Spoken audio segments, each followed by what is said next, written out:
Hey people, I've got a message on my heart.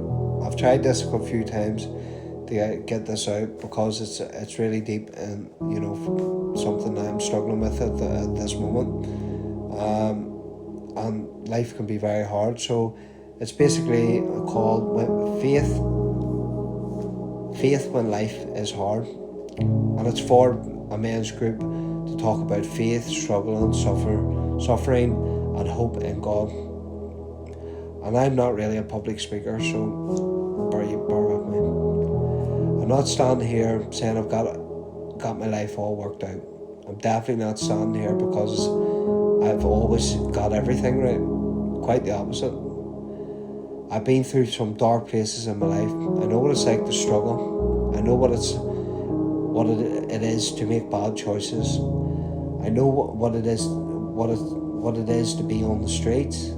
I know what it feels like when life gets into such a mess that you wonder, how am I ever going to get out of this? And I know what it is to struggle in my own head as well.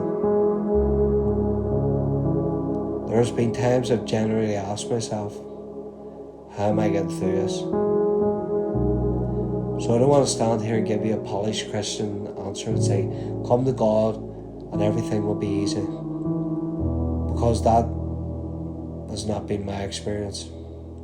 And actually, that's not what it says in the Bible.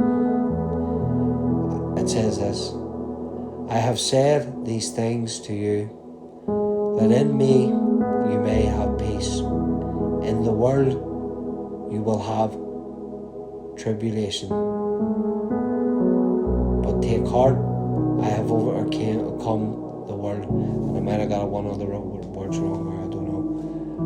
But anyway, notice he said, you might have trouble. You might have trouble. He says you will. Being a Christian doesn't mean suddenly becomes easy. It doesn't mean that you don't struggle with your mental health. It doesn't mean that your past disappears. It doesn't mean that you aren't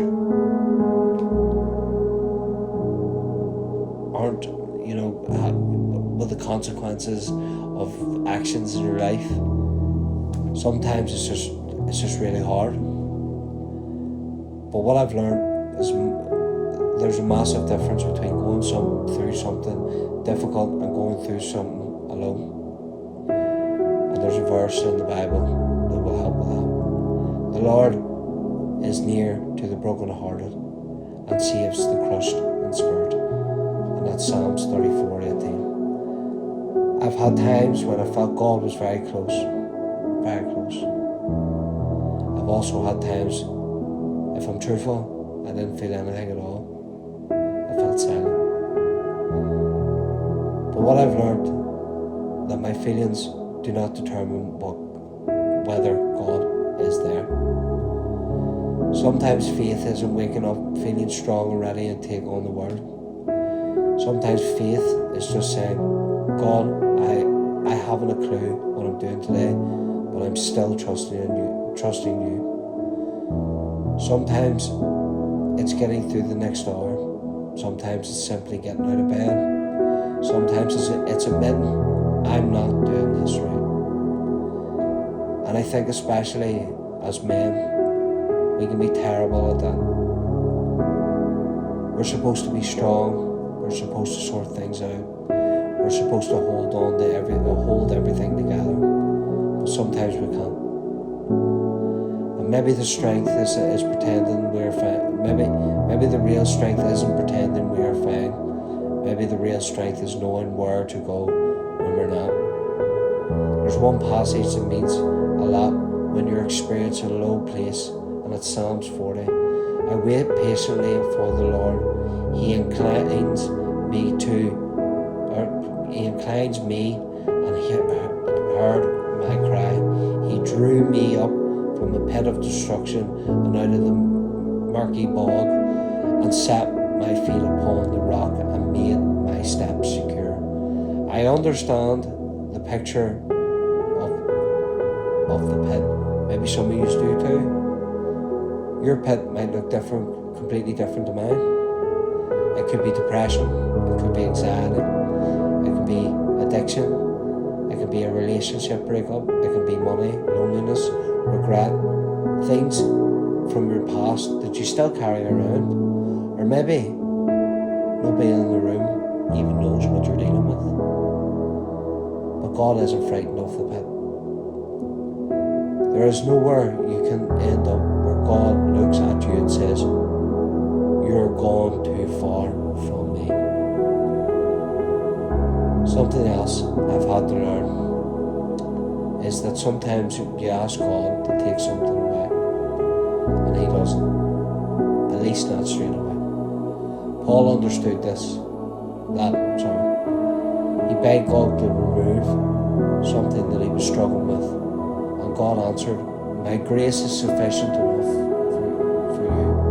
My power is made perfect in weakness."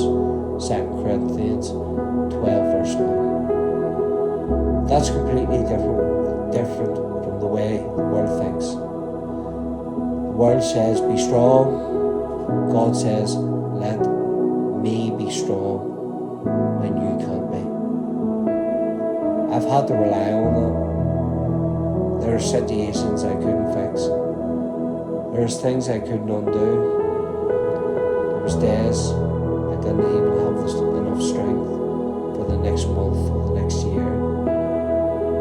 But God wasn't asking me to have strength for the next year. He was asking me to trust Him. And then to get up tomorrow and trust Him again, which is consistency. Sometimes some men carry their past around like a life sentence. Maybe you've made a mistake. Maybe you've hurt people. Maybe you've wasted years. Maybe people have decided what sort of person you are because of what you've done. God knows every bit of your story.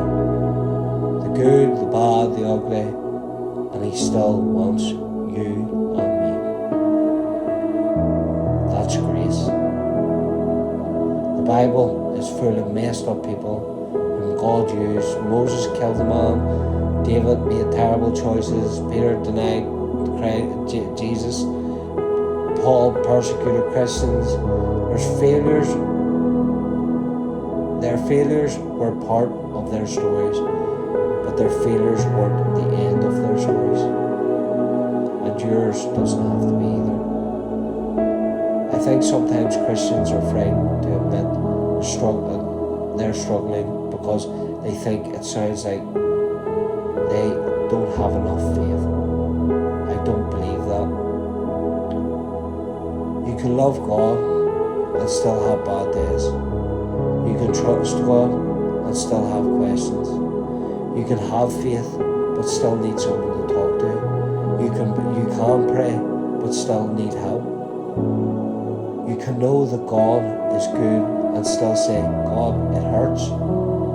Faith isn't pretending the storm doesn't exist.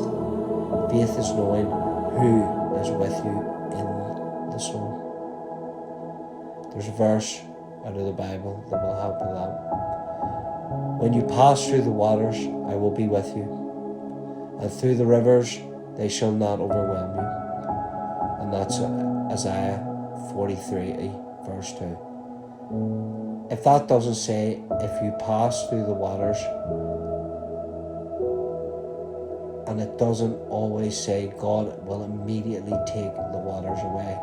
He says, "I will be with you." That's the promise I've had to hold on to. If you're sitting here tonight and life isn't good at the minute, and you think you have failed because you're struggling, and you don't suffer quietly because you think that that's what men are supposed to do, talk to somebody, ask for help. Even when there's only prayer you can manage, "God, help me." Cry out to Him. And don't judge your whole life by the chapter you're living right now.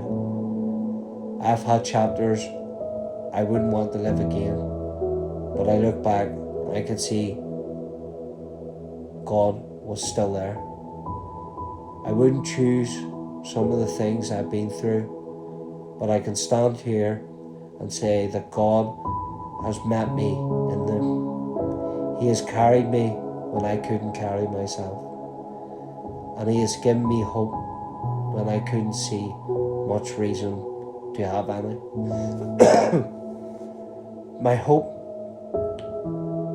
that nothing bad will ever happen to me again. My hope isn't that I'll never struggle again. My hope isn't even myself, because I've learned enough about myself to know that not a very misspelling.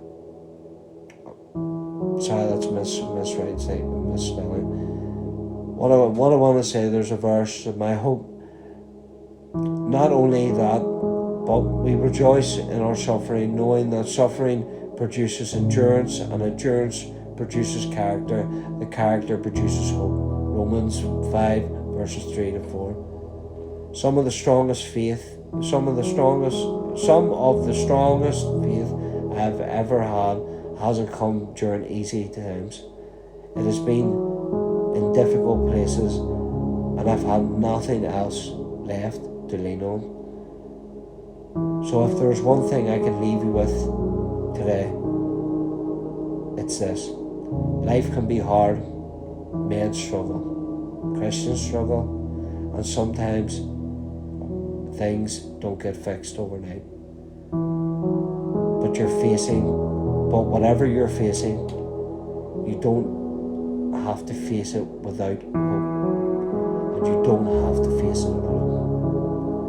God is still in the good days. He's still in the bad days. He's still God when you understand what He's doing. And He's still God when you haven't got a clue. So when life gets hard, don't give up. Hold on to Him. And sometimes when you don't feel strong enough to hold on to Him, remember this: He's still holding on to you. I hope that blesses somebody today and reaches somebody that needed to hear that message. I want to just leave you with that, and God bless each and every